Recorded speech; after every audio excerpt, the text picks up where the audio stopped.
Hello my cabbages, welcome back to another mapping video.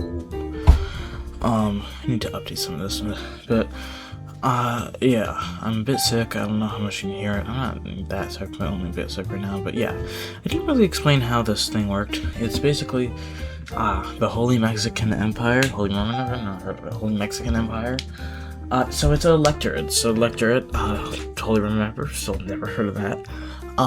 So basically, it's basically the green team and the lime team and the gray team for historical reasons basically elect a leader for like the country, even though the other gray team's definitely not strong enough. So they each have their own leaders. Gray team especially having they're very independent, but they basically all three kind of tried to elect a leader, kind of like the electorates.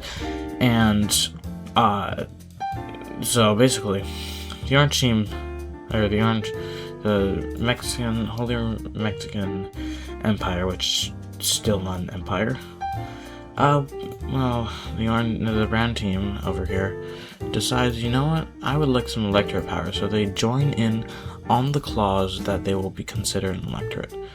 I'm not going to draw this. I should have prepared this before, but yeah, I mean, actually, I'm kind of drawing it right now, but basically, they are added into this group of the Holy Mexican Empire, all the way up to their capital. So these parts are technically not part of it, because they decide to. No, I'm not them. But yeah, so we got a little bit boom. There we go. So now the brown team's new electorate, so now they have 4 electorates. You know, how about this country, which used to be the green team over there, which kind of collapsed a bit, is also electorate. So they have 5 electorates for this area, so they basically elect a leader, like, every, like, yeah, and just until they die, I guess. So yeah. Yeah, so something happens in the gray team. Gray team, I mean, the dark gray team, because you know what's been happening on this trend. The gray team's been getting stronger, the gray team's been getting weaker. So the dark green team keeps up a proposition of, like, electing rulers, or not electing rulers, but, like, adopting, like, their leaders. So, like, a leader will adopt a child, basically saying, this is my heir, pick them. But what happens is there's just actually, you know, decently good ruler after, you know, all this rebellion. This one died. Decently good ruler, but the thing is, this decently good ruler lives a while. But the thing is, they die. Their son gets on the throne. Their son dies 12 days later, and their son didn't have enough time to name a successor via adoption. And it just so happens that the grandson, the next one in line, automatically, number one, they are, yeah.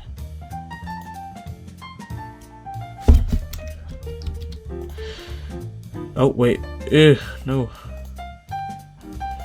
They are basically, they're on a holiday in Gibraltar, over here. Yeah, they're on a holiday in Gibraltar. So that's the main problem. So they're slowly kind of going back, you know, down through. Oh yeah, I also expanded, like, some of these countries up here. Yeah. But they're in a holiday in Gibraltar, so they're kind of slowly coming back. And while this happens, like this 2 months process, because it takes a while for transportation back in then days, basically this challenger to the throne rises and it's like, let's just say their cousin's way more fit to be a ruler. So there is a big split where the northern portion, which is actually a different religion than the southern portion down here, The northern Persian of the empire splits away, which I'll make it a dark brown and an homage to the country that existed before it. Basically goes like, nah, bruh. A massive resistance, not massive, but you know. Let me just use this color because why not? It looks nice. Giant resistance basically comes up here. The only other part is like up here because the gray team doesn't decide to rebel. Let me just fix that. But yeah, a massive part rebels, splitting it in two. And of course, you know, automatically we got them launching troops into the new empire, just even without the ruler being there. And the ruler is like, ruler finally arrives and realizes, not good. But the thing is, this cousin is actually a better ruler, like just hands down a better ruler. So they kind of take these areas and just begin to invade them. Invading this major city, going along the coast and cutting them off. Basically taking this part, because this part was not connected. It wasn't going to survive really that well anyways.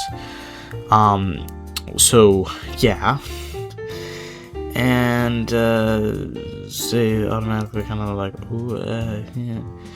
So they managed to basically keep on slowly pushing here, but they make it back here, reconnecting this part, and basically invading in here to kind of go down here and take this city and take this area.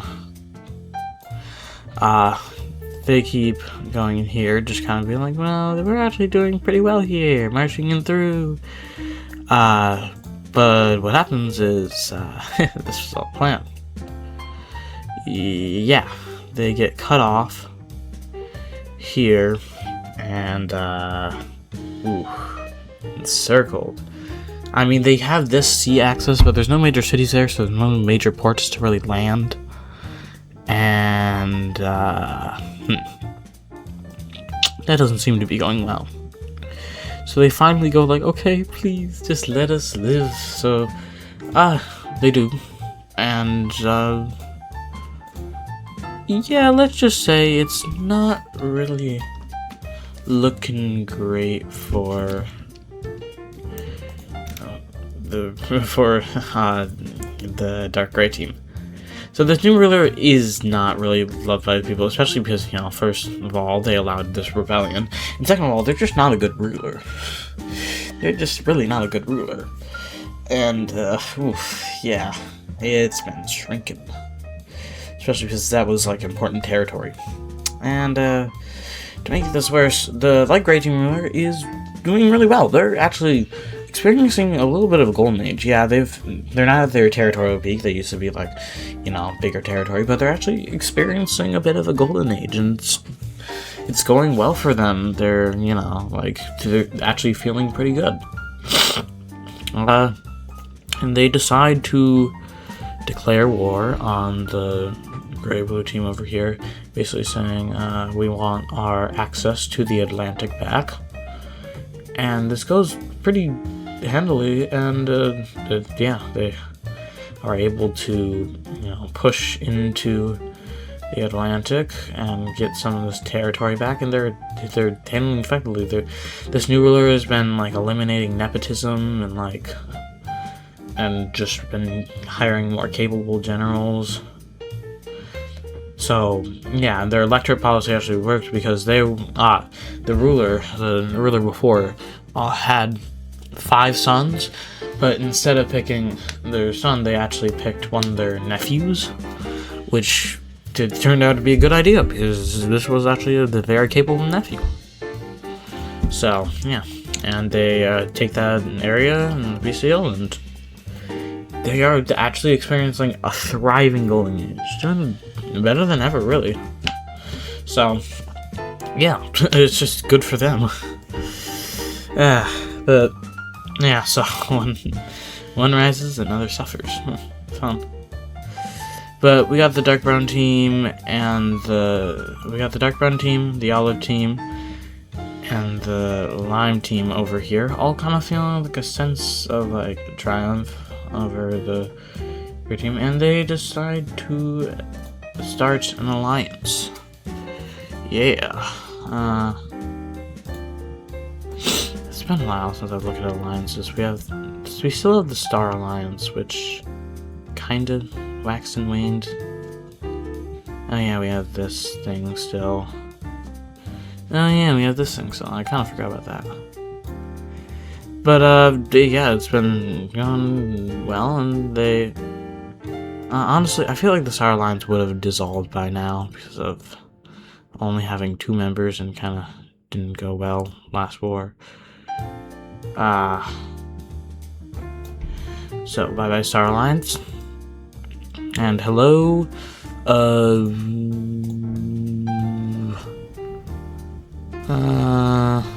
Lightning Bolt Alliance, yeah, with the power of Zeus.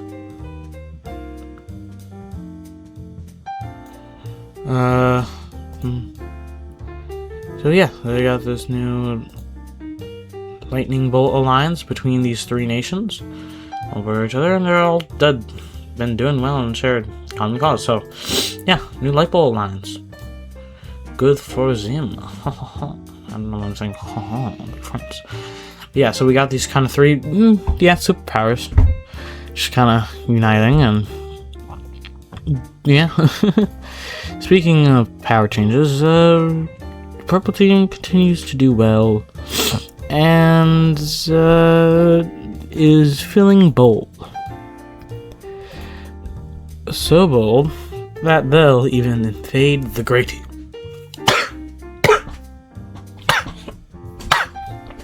Told you I was sick. Couldn't hear my voice. You can tell now. You probably hear my voice. My voice probably sounds so crappy right now.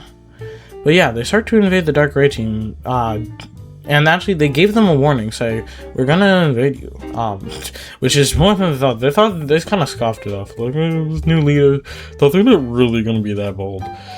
They told the Amazon, like, "We're doing this," and they're kind of like, but no one objected, because they were doing this because they knew if they do this randomly out of the blue, then they'd be like, oh, they're taking their power, and this is like World War I again, which was really just Great War 3. You know, let's just call it Great War 3. It really was. I might even rename the episodes, because then it'll be confusing, but I might still.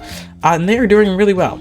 So the Dark Grey Team has the population advantage, even after the Dark Brown Rebellion, because do you see any cities in this country? Barely any. So they are actually doing really well because military and, you know, Dark Grey Team's been plagued with nepotism. That's literally what got them into the whole Dark Brown debacle. And they are really, like, they honestly wonder where the army is, because, like, yeah, they have army here, but, like, at the same time, like, how is it doing so bad? Like, what?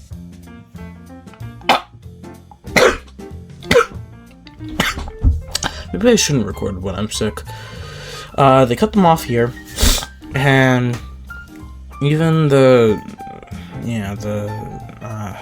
country over here decides, you know, we join also, because we want to get the land, and we kind of don't like the Dark Grey Team. So they join against the Dark Grey Team. Yeah, because they kind of didn't like the Purple Team before, but they just want land, to be honest. This is more about a land grab thing than an actual, like, morals thing. They just basically take this. This would happen, of course, like a month or 2, but still. And the Amazons are like, we don't want to get too powerful. Just stop. Just, like, let them be. Because they honestly could steamroll all of the Dark Grey Team if they wanted to. So, with the pressure of the Amazon, they decide to just resign and take the territory that they have. Which is still really good for them. So, yeah. L dark gray team. But yeah, so dark gray team looking even smaller. Yeah, this is bad for the dark gray team, but good for the purple team. Some new coastal cities. Yeah, the purple team's actually looking really big again. Remember those days. The days of Great War 3. Yeah, the purple team lost the war and has been going strong. The dark gray team won the war and has been faltering really bad. Yeah. Yeah, it's not World War yet. It's just the dark gray team failing. So yeah. Anyways, I mean, knowing how I am and doing war every 10 episodes, there's gonna be a big war in 2 episodes. But shh, don't spoil it. I really don't know what to do with Louisiana. I'm thinking of redoing Louisiana. I have no idea what I'm gonna do with Louisiana at all. But yeah, wait, where did there? Wasn't there a? Am I blinking? There was completely just a nation. Wasn't there a coastal nation here? Am I going insane? There was, right? There was like a coastal nation here that I made. Did they kill them? Honestly, I should not be doing this when I'm sick. I'm tired and my mind has been running slowly. So I'm gonna probably cut this episode short. Thanks for watching. Yeah, and goodbye, my cabbages.